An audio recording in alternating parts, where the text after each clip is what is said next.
What's up, Vanity babies? What's up, Vanity babies? Hello, good evening, good afternoon, whatever time of day it is. Happiness and joy be unto you. You guys, I was not prepared to do a video today. This thing just keeps shaking. It's actually irking my nerves. I have to figure out how to stabilize that.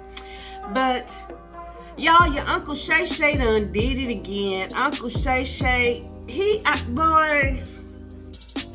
Uncle Shay Shay got his foot on their necks, and he ain't letting up, y'all. He is not letting up.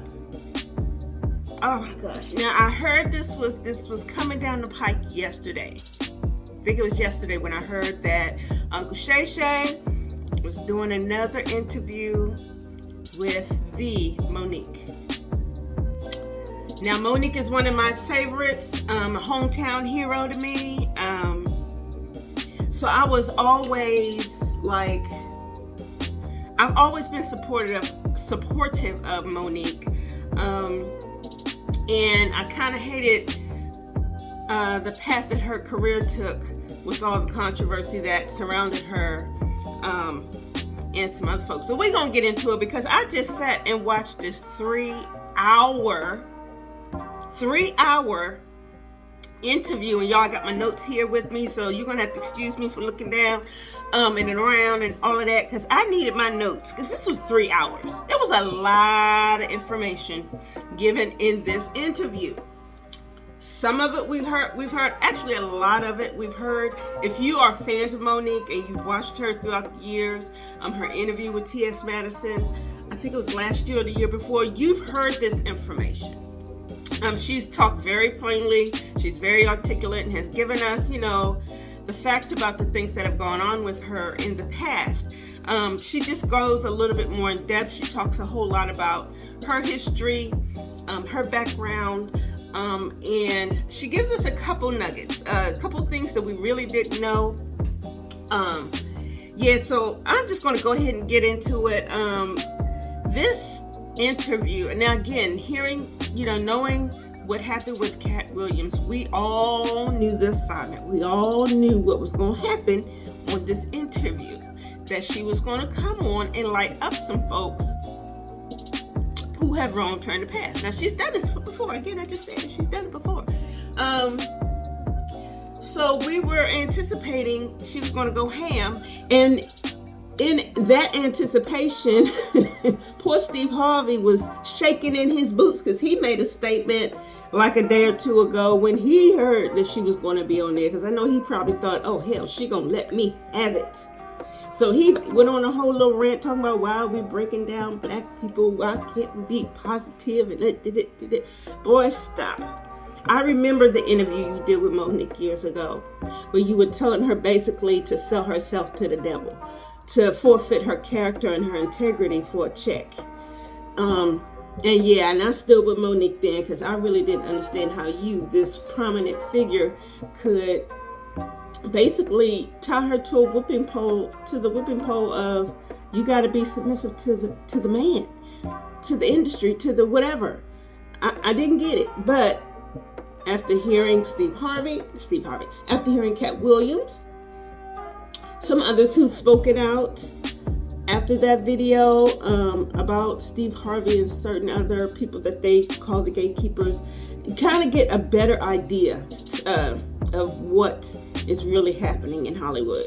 Okay, so the interview starts out, he gives her all her accolades, and it's always funny when our greats, especially those who don't get as much shine as others, I'm gonna edit. Hold on. I'm doing 3 things, y'all. I got groceries coming, so that's good. The groceries are on their way. Anyway, so back to what I was saying. When you have our greats who are kind of shunned and kind of blackballed, like Monique has been, you kind of forget all the things that they have accomplished positively. The wonderful things that they've done, you know, from her being on the Parkers to her stand-up comedy. She's on businesses. I used to go to her comedy club in Maryland. The awards, not just the Oscar, but the BET, not the BET award, what is the image, NAACP awards, things like that. So you kind of forget that there's this long track record, this history of her phenomenal work, her achievements, and as he's giving her accolades, it's like, yes, here we go. Here we go again. I remember. And you kind of feel, it makes you feel worse for Monique, because it's like she's done so much. She's gotten so much accomplished, but yet here and still, we're in a place where she's been marginalized. I don't even know if it's been marginalized. She's just been blackballed. She's been kind of set aside. For the only thing I can think of is ego, and I don't even know what to call it. Someone's pride, or because she took the audacity step of telling the truth and speaking the truth about what has happened to her. But anyway, Shannon gives her all her flowers. It's wonderful, and they start out the interview. And here's one thing. Okay. So here's one thing that I love about Monique, is that she's always felt convicted to speak on things, the truth about things, when she feels that someone is being mishandled, if there's an injustice or anything like that. The first thing she stops Shannon and wants to talk about before she gets anything else about her out of the way in an interview, she speaks about the whole situation with Shannon and Skip Bayless. Now, she says that she watched the video where Skip basically lost his mind and told Shannon to put his glasses back on. Put your glasses back on. She added a couple words. Put your damn glasses back on, boy. And as soon as she said it, you can't help but acknowledge that's exactly what every black person in this country was hearing when we heard him say that. Put your damn glasses back on, boy. Because that was the attitude, that was the tone he was taking with him. And I'm so happy that she said that. You've heard people speak that, but not necessarily to him. I don't think, because of his character, he did not want to directly address the racial component of what Skip Bayless did to him. But I'm so glad she said, okay, you're not going to address it. We understand where you're at and, you know, what you're not about and she says, but I'm that girl. I'm that Baltimore girl. Here, another one. I'm going to say it for you. So yeah, she got that out the way, and she says, now we can go on with the interview. I just had to get that off my chest, which I'm glad that she did stand up for our brother, Shay Shay, Uncle Shay Shay. Probably your uncle. He ain't no uncle to me. We're about the same age. But stood up for him in that moment and said that. She talks about Oprah's influence in her early life. Now, again, in case a lot of you don't know, Oprah, I think she's from Baltimore. I can't remember if she was actually born in Baltimore, but I know she lived for a very long time in Baltimore. Had a TV show in Baltimore. She was on the local news, and she talks about how she always knew she wanted to be famous. She knew she couldn't sing, but she figured that there's some kind of way I'm going to find a way to be famous one day. And seeing Oprah on TV, she recognized, hey, I could do that too. Here's another heavyset black woman. And I'm not going to go into all the fat black stuff that they talked about. Fat black, they said fat black woman so many times. And Shannon did not want to say it. It was hilarious. He was so uncomfortable. But in her brain, here's another woman who looks like me, doing what I want to do, being in front of people and getting applause or getting accolades, what have you. And so she figured, hey, if you can do it, I can do it. So she says that was one of her very first influences was Oprah Winfrey. And that she's always been the same type of personality, that she's aggressive. And that, I don't even know if that's a Baltimore trait, because in many ways I'm not aggressive, but then in many ways I am. And she speaks to this later on in the interview, that when you've been mistreated or mishandled,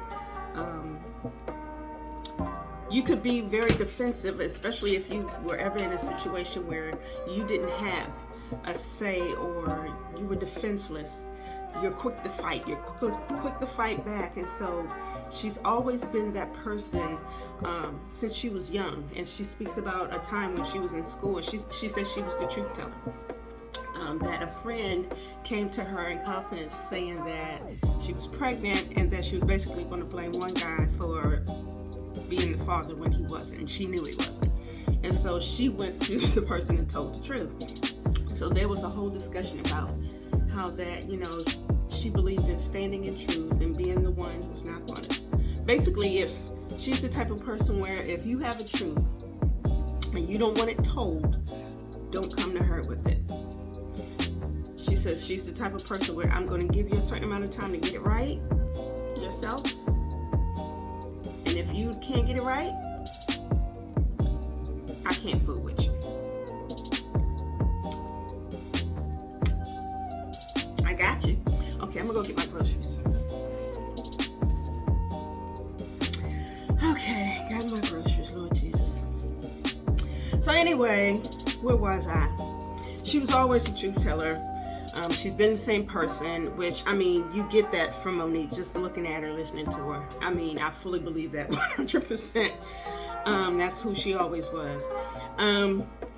Shannon brings up, he heard in his reporting that in school, and it was kind of funny. In some ways, these interviews with Shannon Sharp, it's hard for him to kind of speak freely with some folks, and I'm glad that she jumped on him and made him drop his guard as far as being PC and saying things a certain way. He tries to bring up that she was in a special ed class in school, and he kept trying to say slow, and he couldn't really find the words. She was like, well, just spit it out. I was in the slow class, and she said, but I didn't have to wear the helmet. So she helped him to let his guard down so that he can just ask her these questions plainly, because she's going to answer it plainly. She's a very articulate, upfront person. I've never seen an interview where it looked like she was kind of double talking or side talking. And I know she's been accused that in the past, but I've always thought her interviews have been very straightforward, very honest. She's always seemed honest and compelling to me. I don't know, but it did kind of serve to help him drop his guard a little in what he was questioning her about. So she did talk about how in school she was in the slow class, and it wasn't necessarily because she was dumb, but it was because she didn't really let me think of the words. Did I put it in my notes? She didn't relate to what was being taught. Not even relate. She just didn't connect. She said that she didn't connect in school, and that it resonated with me so bad. For many years, in middle and high school, once I moved here to Texas, I found myself in spaces with a whole bunch of folks who did not look like me. The school system I was in was majority white. There were some Hispanics. These were upper middle class folks, and so they didn't come from, I don't come from an inner city, poor, broke down background. My mother was middle class, upper middle class. My grandfather was upper middle class. He owned houses in Baltimore, Maryland, and DC, and in New York. He owned several businesses. So I have a background of, I never felt like I was poor or lived in a ghetto or anything like that. My mother worked very hard to make sure we did not live that lifestyle. But at the same time, here I was in a place where I was with these people who didn't look like me, who didn't sound like me, learning about things in school that it just didn't, all of it just didn't sit right. It didn't sound right. It didn't match what I was actually seeing in the world, which I got right away when she said that. And I never really understood it until I went to college.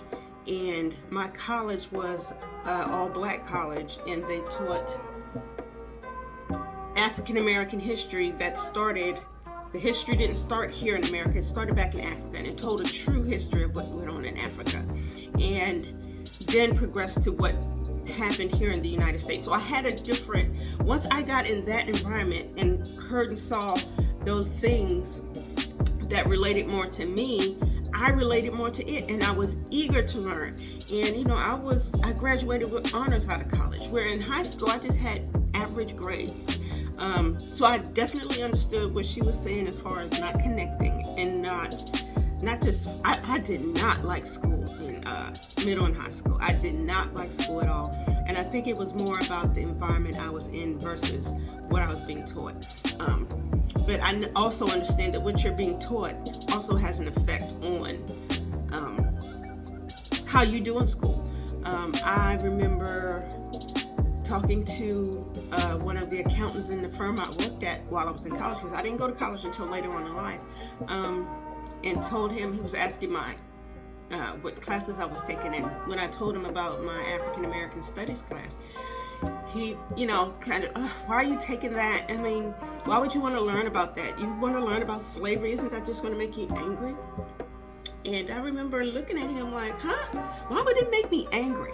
That's why I don't understand this the whole issue with, and this, I know I'm veering off topic.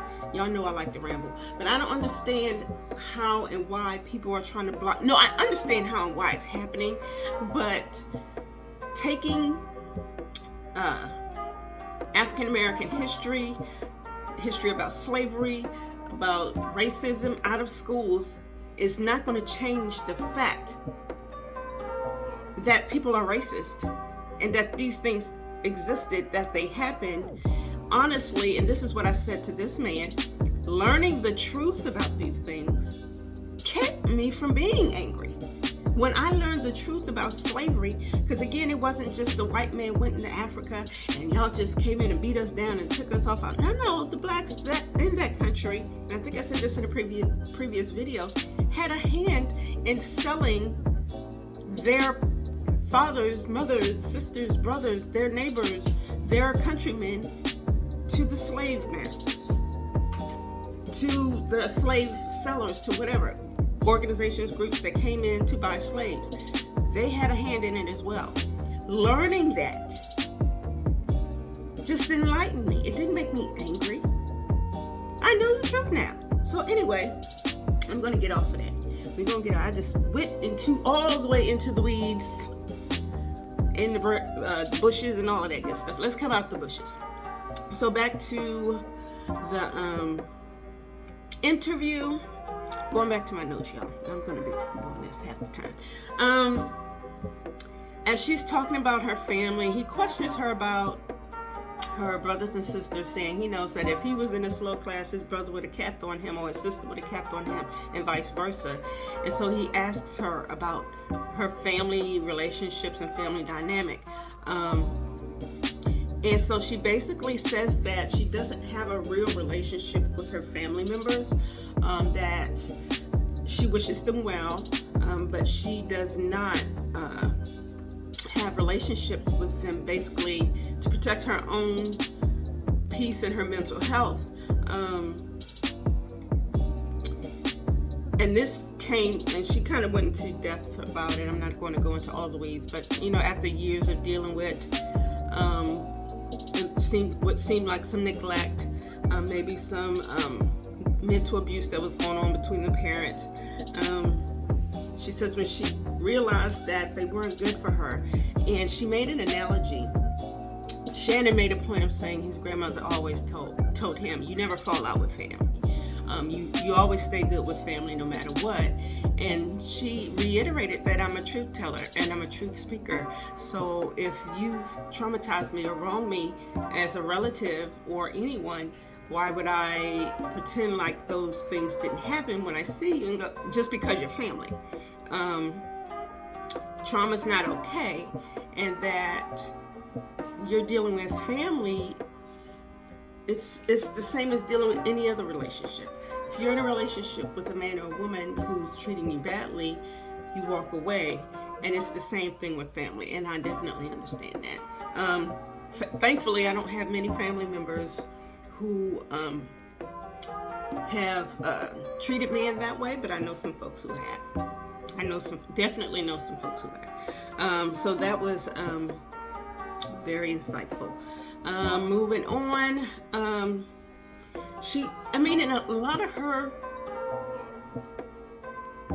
a lot of this interview, she stresses that people, regardless of whether she was talking about her family or other celebrities or the celebrities that she talked, Oprah and Tyler Perry, people have an issue with the truth. She reiterates that several times. That even when she was talking about, when she was sharing the recording she made of Tyler Perry, people would say, why would you record that, man? She said, because I knew I had to have proof. I need the truth. But even when they hear the truth, people have an issue with it. I spoke earlier about the interview she did with Steve Harvey, and in that interview, him telling her that there were repercussions for her telling the truth, for being the truth teller, for being the one to call people out. There were repercussions, and he's saying, I remember him saying, I have to feed my family, I got to take care of my kids and my kids' kids. And I mean, that's good, but you also need to be I remember thinking this when I watched the interview. You have to be a man of integrity. I wouldn't want to be married to you, knowing that you do things like this or accept things like this. Even if it's not happening to you, if you see it happening to your sister or your friend, you should be man enough and have backbone enough to stand up and speak on it. You may not be able to do anything about it. You may not have any power, but speak on it and validate the person who's telling their truth if you know it to be true.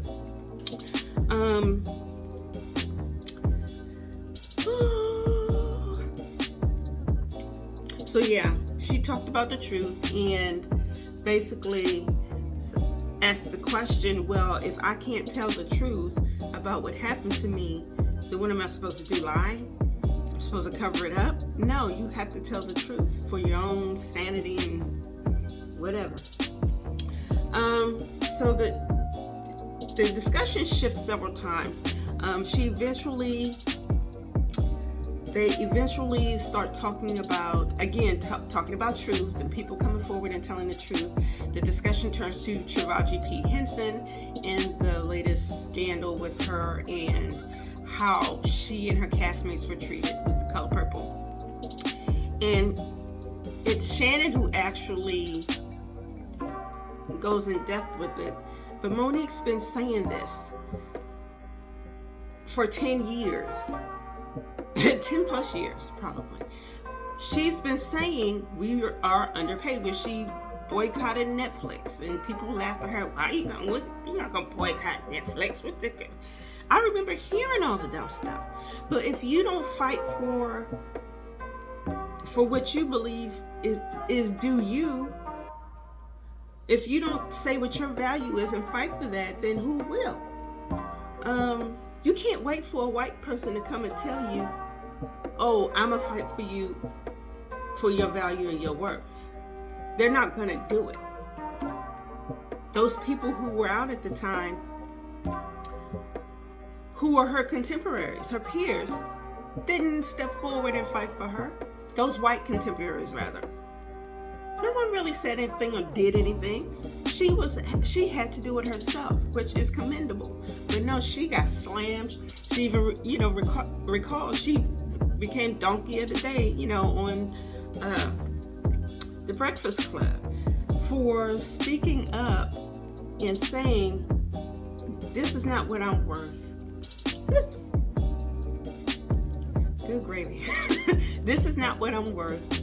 You paid so-and-so 12 times what, you are attempting to pay me. Pay me what I'm worth.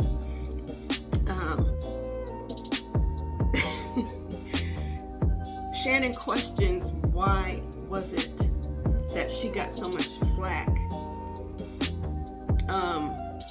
And she says that she thinks it was two things. The messenger, who it was coming from, that it was her who was making these claims or fighting against it, and also that she was naming names of people in the industry. I also think there's a third element to it, and she kind of touches on it later on, but I think the fact that she was bold enough to stand up and say, as a black woman, as she said, a fat black woman who doesn't look like what our society sells us as a picture of beauty, accepted beauty, she got up and said, hey, I'm worth more than this, and you're going to pay me what I'm worth. There's an element of that to it as well, and the fact that she had her husband who had her back the entire time. Those are the reasons why she was never received well, and why she was always made fun of and things of that nature. What else? Because now you have this beautiful, I guess, standard of beauty, middle colored. She's not necessarily fair, but middle colored black woman who's accomplished as Monique is, saying, you didn't treat me well. You're not treating me. You're not giving me what I'm worth. And I mean, even Viola has had to say it. But Monique has been saying it for a very long time, and I don't think she was accepted because of, I'm not going to say her personality, but you can tell she's very confident, very headstrong, and people don't like that, especially from a black woman, a fat black woman at that. I said I wasn't going to keep saying it. But here I go, because I'm a fat black woman too. Hey. But anyway,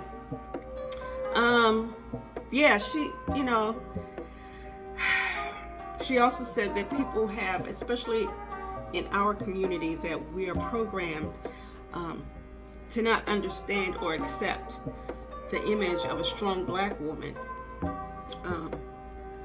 who has a strong black husband supporting her in everything she's doing, who's there with her, in lockstep, and helping her proclaim that she's worth more and you're going to pay me more, or that's just what it is. She says we're more comfortable looking at it and feeling more empathy for a Taraji P. Henson who's on TV breaking down.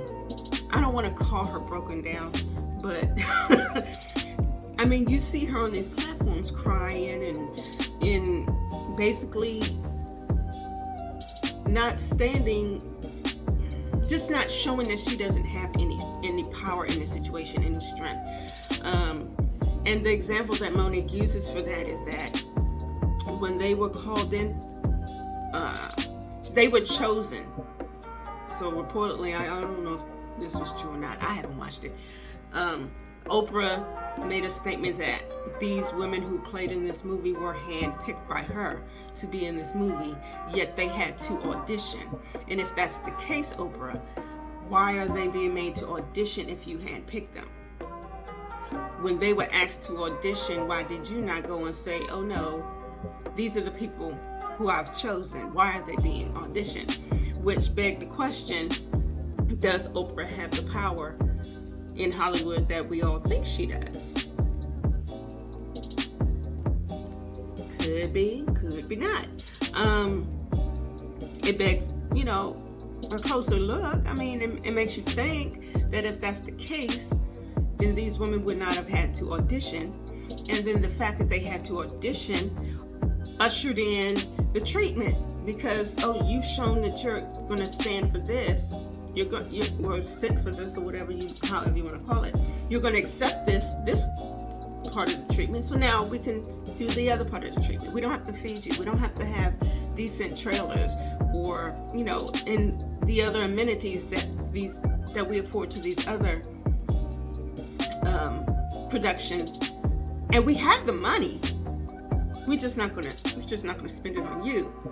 And Monique actually tells, I'll go into that later, but she talks about being on the set where a trailer blew up because the producer, I think it was Will Packer, basically they didn't care about how they were treated, and so here you go.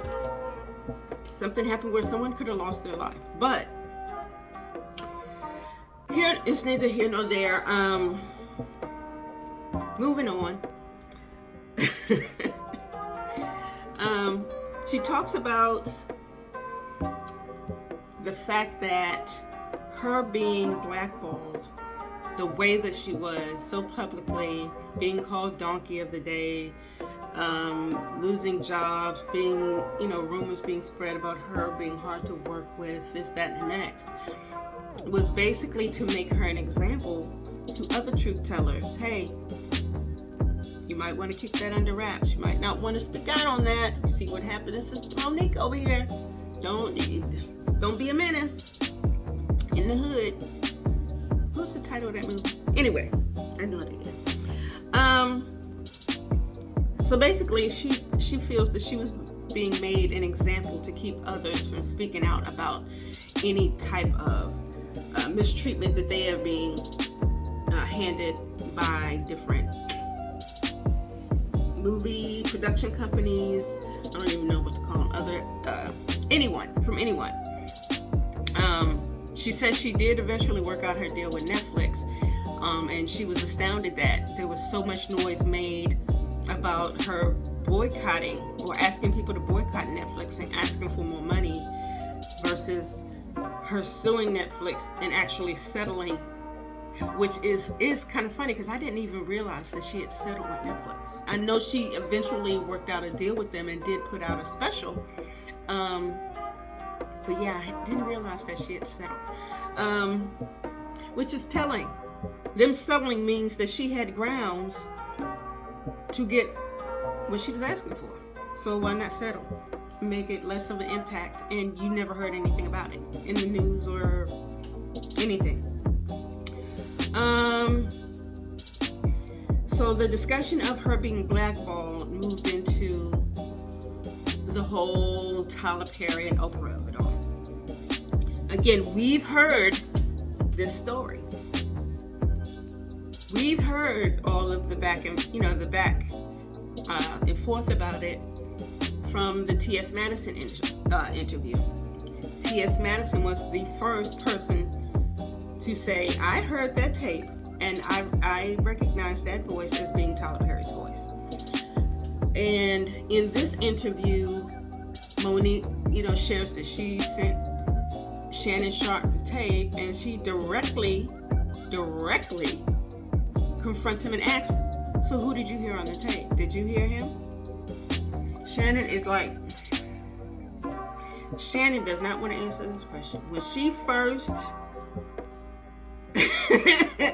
brought up and started asking him questions, I thought he was going to, he literally had an involuntary reaction. I thought he was going to jump out of them tight pants, okay? Because he had a reaction. And he finally had to answer, yes, I heard the tape. Yes, that was Tyler Perry. And yes, he tried to jump around and start some foolishness. You shouldn't have recorded that. Stop it. And that's what she went into. If I hadn't recorded him, it'd be my word against his. And I was in a state where recording was legal, so, well, there you go. But he eventually did have to admit, yes, I heard the tape. Yes, it was Tyler Perry. And yes, he said he violated you and lied on you. and spread a rumor about you that cost you millions of dollars, which made me think in that moment, if that is true, and at this point we've heard several people say it's true, does she have the legal grounds to sue him for lost income?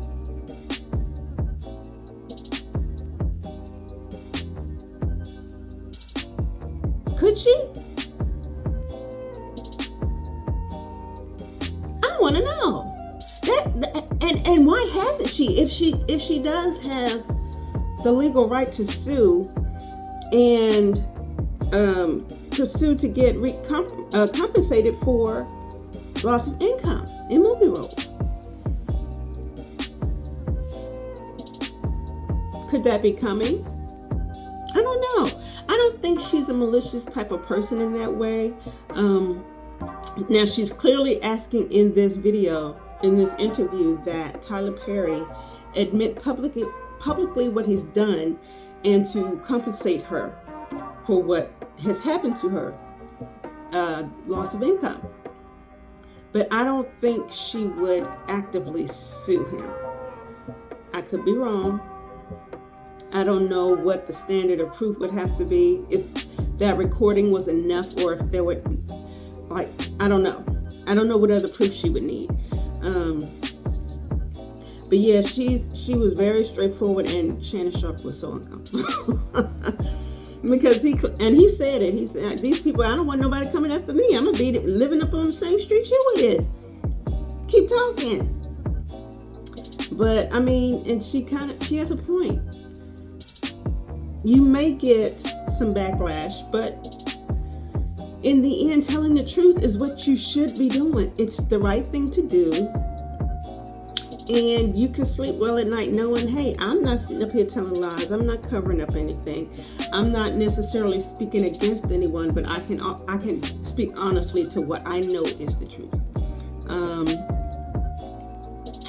She also indicates that she reached out to others who spoke to Tyler Perry on her behalf. Al Sharpton was the first person that she said went to speak to Tyler Perry, and she didn't hear back, and the next thing she hear, he's on a Tyler Perry jet. So she was like, well, I guess that's why that didn't happen. She said Stephanie Mills went and spoke to Tyler Perry, and that while she was actually speaking to Stephanie Mills, afterwards, after Stephanie spoke to Tyler saying he didn't want to rehash the whole situation, Tyler called her and stated that he would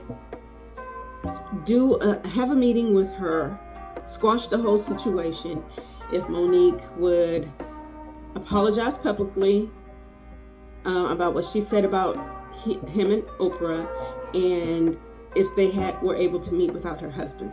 Which is like, huh? He's a manager, number one. Why would she not have a meeting with him in the room? Number two, that's her husband. If I'm meeting with, especially if that's my manager and I have a valid reason for him to be there, I don't want to be in a room with another man without having some type of representation, especially a man as powerful as Tyler Perry. No, I'm going to have my husband there. She politely told him, not in these words, but go kick rocks and leave me alone. No, I won't be meeting with you without my husband. And why would I apologize? I ain't done nothing to have to apologize to you for. The gall of it all. And again, this was, she told this story to T.S. Madison. I remember that, and I remember feeling appalled. Like, why? Why would I apologize to you and to Big and Mighty Oprah? For what? Why folk come? Jesus, why folk come? But anyway, so yeah, that was another person who stepped out. But the kicker, and I want to say this is probably the biggest story to come out of this interview. This one thing is the biggest story to come out of this interview, is that Kevin Hart, who she says at the very beginning was a close friend of her family, when she was going through it, not getting work. She said this man wrote a check and helped me and my family out, and I was able to pay him back eventually with interest. She says that from the very beginning. She says, I can't take that away from him. He's always been someone who was supportive of me. She says, I've done an interview with him where he states I was like a mother, family member to him, and he had always been supportive. So she had asked him, hey, can you speak to Tyler Perry on my behalf? And again, Tyler Perry comes back and says, I don't want to revisit this subject. And so at the end of it, she says, Kevin is like, look, let's move on from that. Just move on from that whole situation. Look, I'm in a position where I can help you. We'll go into business together. I can produce some shows or some specials, some whatever. We'll get together and work on some stuff. Put that stuff behind you. Let's move forward. And she says that was kind of like the perfect thing, because at the time she was working with a company trying to get her talk show rebooted. And so she went to the folks that she was negotiating with and let them know, hey, Kevin Hart said he's on board. And so they were, happy, thinking, hey, Kevin Hart's name attached. Oh, this is going to go through the roof. So she pretty much felt that, hey, now I'm back. I'm going to be able to get back on track with the help of my friend. She says about 2 weeks later, the company she was in talks with called her back and said that Kevin Hart's manager says that Kevin wanted nothing to do with Monique or her situation.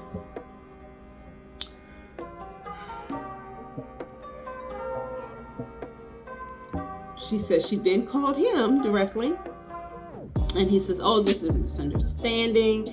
I didn't say that. It's a misunderstanding. We'll work it out. Don't worry about it. We can get something done. And she basically never heard from him again.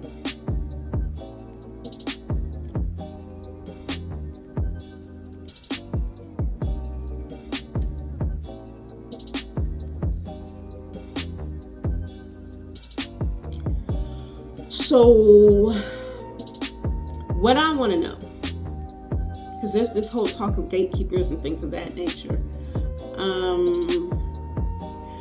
I'm curious to know, because everyone in this situation, and I've listened to other vloggers talk about it, who are shocked that Kevin Hart would treat her that way. I'm curious to know what changed his mind. Was it his management? Was it someone further up the food chain, a production company, a studio, or who was it that went to him and said, hey, this is not in your best interest. Don't do anything with her, and hey, just cut off all contact. Because that's just to go from one end of the spectrum where you're writing a check to the other end of the spectrum where I'm not contacting you at all. I'm not doing business with you. I'm no longer friends. Nothing. What changed his mind? Who changed his mind? That's shady business, and it's I'm not going to even say I'm surprised.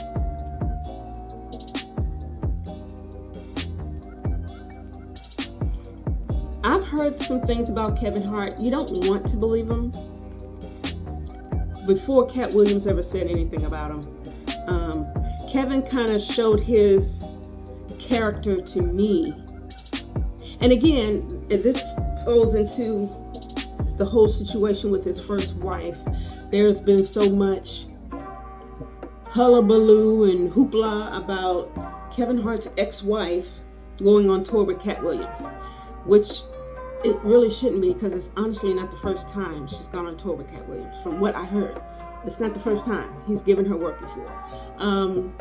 That's number one. Number two, Kevin dogged that woman, dogged her out, left her, continued to dog her while he was on his that comedy tour that he did, which was supposedly one of the biggest in the country at that time, that tour he went on, where he just basically bashed her for about an hour and a half. I couldn't finish watching it.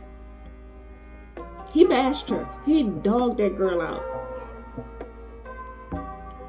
She went on another TV show and talked about some of the mess she had went through. So people saying that she didn't have a career, she was never a comedian. Yes, she was. She met him in an acting class, where they're from in Philly. That's how they met. They were both looking to pursue careers in entertainment. So looking at how he treated her, I'm not surprised that he would treat Monique that way, but I'm surprised.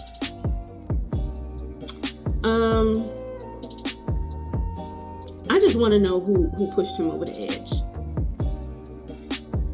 Who ultimately convinced him to leave Monique alone. That's what I want to know. I already knew what your character was, Mr. Hart. We'd seen it. And for all of y'all saying his wife, she should be loyal, he should have been loyal. If he'd have been loyal, she'd have been loyal. That's how that works. Hello. Anyway, moving right along. She goes into how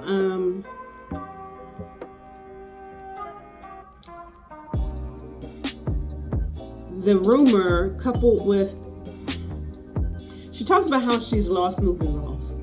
It started with the Tyler Perry rumor about her being difficult to work with, blah, blah, blah, that she wanted to get paid for something that people do for free, when the story went more like, hey, I've already done everything I'm supposed to do for you, that I'm contractually obligated to do for you.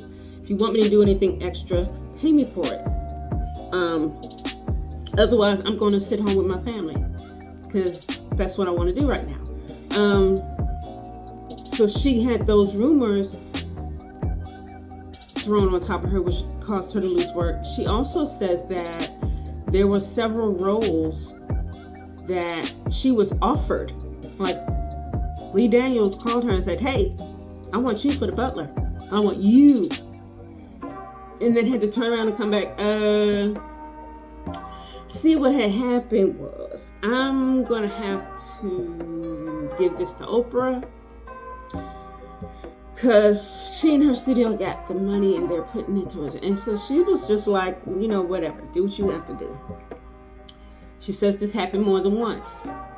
I think the other role she talked about was she was going to play the mother or the grandmother in the Richard Pryor biopic. And then it was taken away from her and given to Oprah. Which is foul. Oprah can go and get any role she wants. If it's true, it's horrible. It's alleged. If you're taking a role from this woman, you literally can go and create anything you want and go and do it. Why take work from someone else? It's obvious it's something personal. And she even says it in her in the interview, that during their interview after getting out their Oscars for Precious, how the crowd was cheering for her and not for Oprah, and that could have been the time when Oprah started to see her differently, as more as competition versus my sister who I'm here to help. And y'all, it was a lot. 3 hours, it was a lot. And I know I'm pushing an hour now, and I'm going to have to start wrapping this up. She talks about, again, her childhood, the abuse she suffered. And this is one of the other biggest things that she talks about with Oprah. She felt betrayed by Oprah because, again, as a young lady, she viewed Oprah, she looked to Oprah as, I'm not going to say she idolized her, but she was one of the people she looked to as an example.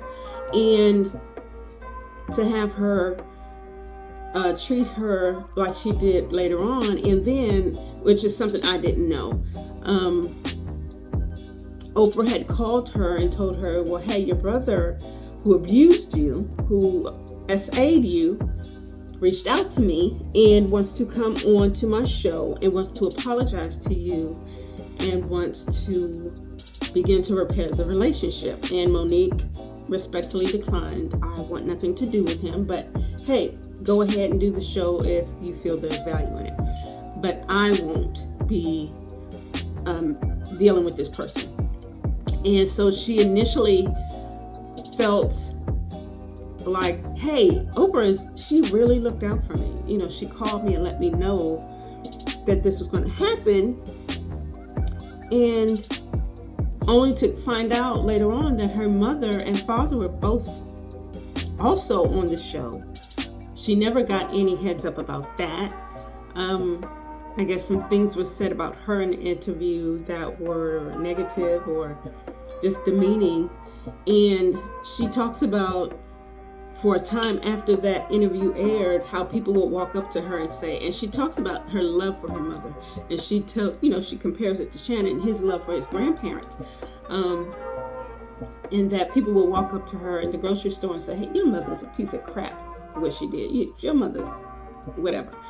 And although she recognized her mother was a piece of crap for doing that, that's still her mom.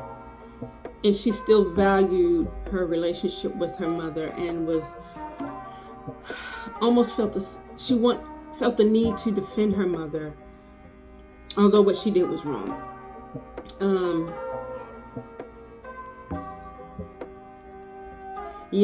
I wouldn't want. That's just hard. Not your mama, especially if you have that loving relationship with your mother. And she says she shared all of those things with Oprah about her mother, her relationship with her mother,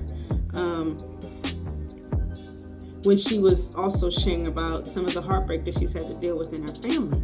So she felt a total betrayal by Oprah because she never gave her the heads up about her mother and father being there, because she absolutely would have shut that interview down. Because she knew it was all about money, and why would I want it out there that my mother's doing this to hurt me, or maybe not to hurt me, but for money, that she's greedy and that she'll do anything for money. She makes a statement that they reached out to Barbara Walters and she turned down that interview. But yeah. So y'all, I'm getting close to an hour. I am trying to get to the end of my notes, and that's still a whole lot. I'm looking at everything. She talks about, I went through the Oprah. Okay, D.L. Hughley. So I remember when all of the stuff was going on back and forth with her and D.L. Hughley. I didn't hear much. I don't remember hearing much on her side. I heard what she said about D.L. Hughley, and then I remember him doing an interview talking about, I don't know if he went on the Breakfast Club, he went somewhere and he talked about how she was trying to basically, I guess, go on last and not allow him to go on last when he had a contract to go on last. And so she explained the whole thing that she was actually under contract to go on last. And because of an incident on his radio show where she felt disrespected and he didn't address it correctly, she knew that she would have to go on and deal with it. I mean, it was more than that. She said that he had been addressing her for years, like throwing shots about her and her husband, and that she was just buying her time. She said, I know there's going to be a point where we're going to both be on the show together and I'm going to get a chance to let you know exactly how I feel. And that's what she did. She says that, Kat named all of these people who are part of this little Illuminati group. She said that DL should have been a part of that group. which I don't know if I agree with, but if that's her experience, that's her experience. I've heard some other people say DL is a little shiesty, but again, he's kind of one of my faves. I like some of the takes he has politically and things of that nature, so I don't know. He could be. We know that there are flaws in his character too. There are flaws in everyone, y'all. I have flaws, you have flaws, we all have flaws. So it could very well be true. I just recently saw a post where DL responded. I have to go back and watch it. I haven't heard it yet to hear what he says. She talked about the Parkers, how she got the show a couple months after moving out to LA, and that how they were underpaid. That she was making $55,000 an episode, but it was one of the top shows of that time period, and that by the time the show ended, I think she said 2009, the show had made over $800 million, and that she and Countess Vaughn were expecting to get some of those residuals and had never received it. And so she explained that's what they're basically fighting for now, is to get the money that they were owed, because they went into syndication. When you go into syndication, you're basically supposed to be getting some of that residual money that she's never gotten it. Neither one of them have. And that's just crazy. She talks about all the different things, ways that she could have been earning money off of the show that no one informed her about, that she was kept in the dark about, that she found out after the fact. But yeah, so the fight continues on that front. She talks about her husband, that she's known him since she was 14, that they initially considered themselves brother and sister, that they had lived together for a time, and that, in her first two marriages, that he was in attendance at her wedding, that they were best friends. And it wasn't until after her second marriage that things started to kindle within them, as far as being a couple. And she said once I think she said he read her a poem that he had written, and that she's been by his side ever since. I mean, those are the type of relationships that generally will last, when you have a friend of the opposite sex, where you truly consider yourselves friends, can talk about anything, everything, can open up about everything. Those tend to be really lasting and fulfilling relationships, just because you have that foundation of being a friend.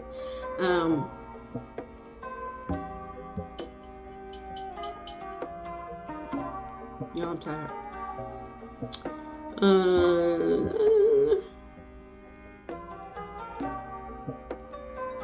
She talks about her marriage and how her husband has helped to raise her.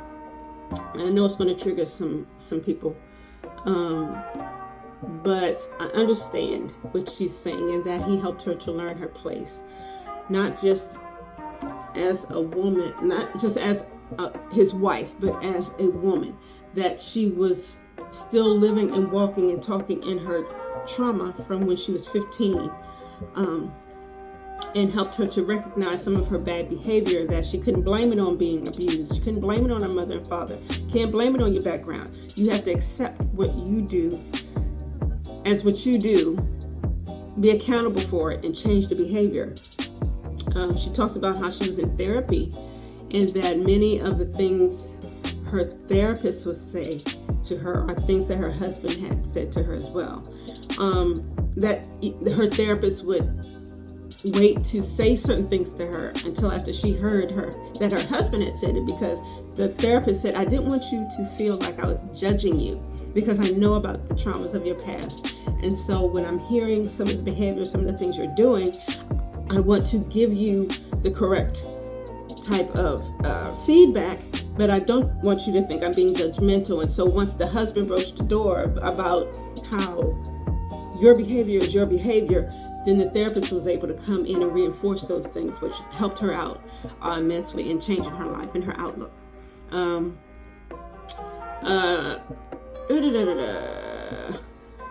Talked about her kids, that she was kind of neglectful to her oldest child, basically because she was out trying to provide and do all the things that she needed to do to provide for the family, and that later on in life she learned how to be a better mother and be in the present with her kids.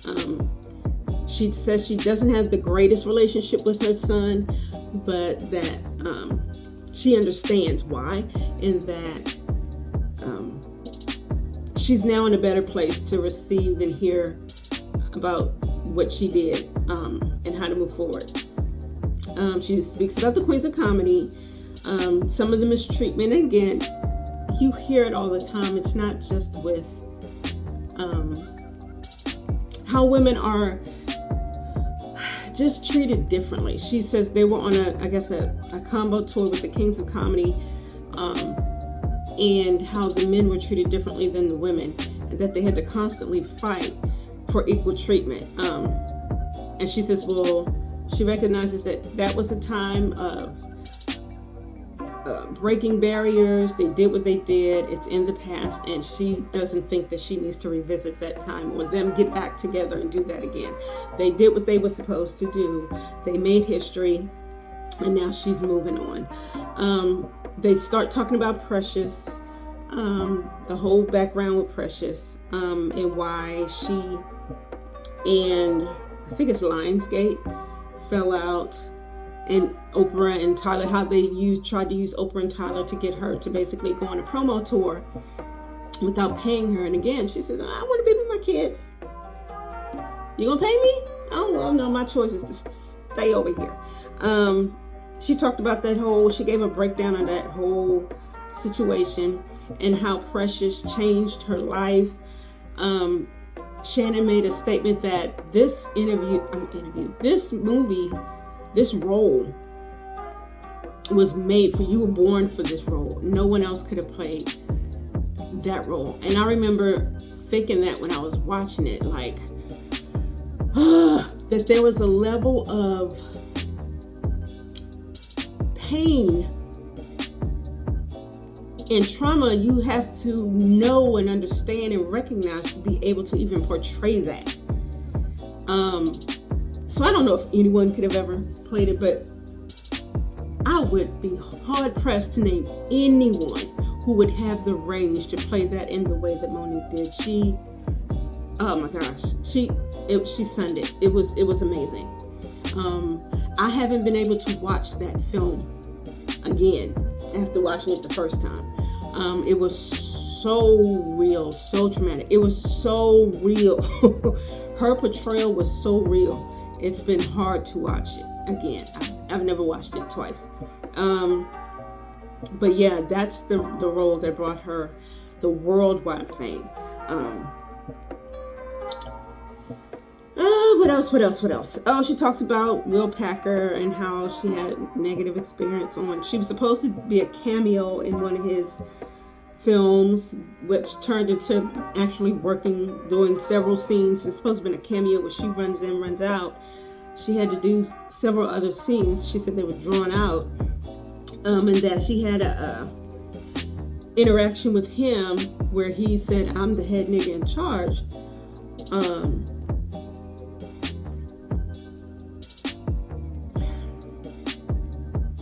I hate to hear it, but power can go to some people's head. So am I surprised? No, but I hate to hear it. Will Packer, we root for you. Treat your people better. And again, when you're in a room with people, and again, who are as accomplished as Monique, why go there? Why walk in with that energy? I get if you're trying to say, hey, you're not above me, but there's a better way to say, hey, lady, you're not above me. Don't talk to me in any old kind of way if that's how you felt. Anyway.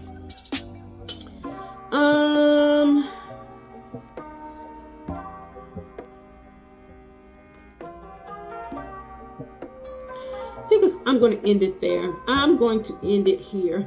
She talked about a couple other things about how her trauma affected her in her relationships with men. She talked about her relationship with her father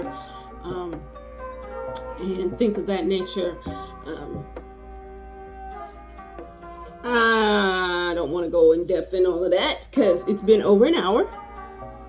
And I think I've touched on the main points of the interview, the best parts. Again, Monique is very articulate, and I love that these interviews that are having the most impact are where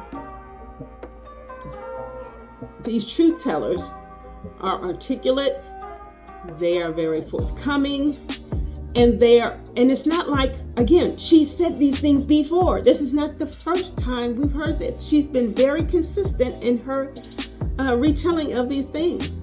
I believe it. There are instances where people say a lie so much it becomes the truth, but this just not strike me as being lies. Very good interview, very long. I'm interested to see how this will impact our community, because there's a narrative being run that these interviews could possibly get shut down, that in the future people are going to step to Shannon Sharp and say, oh, can't interview this person because they're a truth teller. Oh, don't talk to that one because they're a truth teller.